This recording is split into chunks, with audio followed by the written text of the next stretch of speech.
My interest is in grassroots. My strong belief is that people know best what's best for themselves. So every project I get involved in is one where it's starting with people coming together. One thing that I've found about overcoming difficulties in organizing is it helps a lot to only grow as fast as the capacity, as your own capacity and the capacity of the group that you're with. I've seen an awful lot of organizations and organizing founder when there was too much money involved, for instance, or too many resources. If you have started small, you can fail small. You learn early enough on that something's not working, that you haven't wasted a lot of money, you haven't wasted a whole lot of people's time, and you're not in an embarrassing public position of failure. Lasting and working are two different things. There are wonderful things that only had a short lifespan. They were not meant to last forever, or they just couldn't sustain lasting forever. That doesn't mean they didn't work. That doesn't mean that people didn't learn from them. That doesn't mean that people didn't get help from them. And if your only goal is for something to become established and go on forever, then other things may get lost on the wayside. I enjoy spending time with and working with and being with people who are not like myself, because I learn more. And I was taught by my daughter, who's also a great organizer.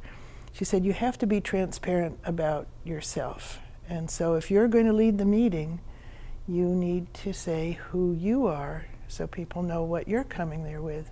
The thing that I learned from community organizing was to let it become what it was meant to become. It's a little bit like playing the theremin. You have to learn when to step forward and when to step back.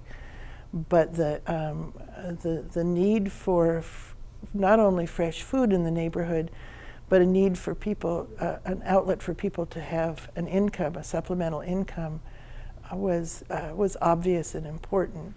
And then we layered onto that the ability for people to spend their EBT, their food stamps, and then took that to the next level and double that, so that anybody who's using food stamps, EBT, at the market is basically getting 50% off any of the fresh food they're buying.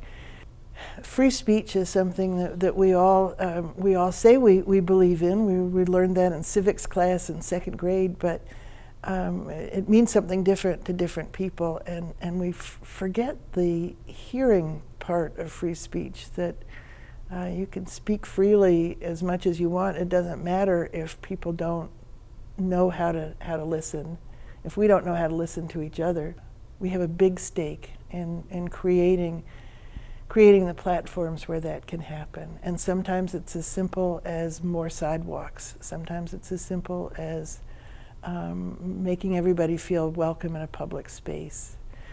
One of the things that people starting out in organizing often don't know or don't understand is that the little things are the big things. Where the meeting is held, how the meeting was communicated to other people, who led the meeting, who got to speak, was there food there, what kind of food, all those things, and spend more time on the little things, because the one-on-one relationships, the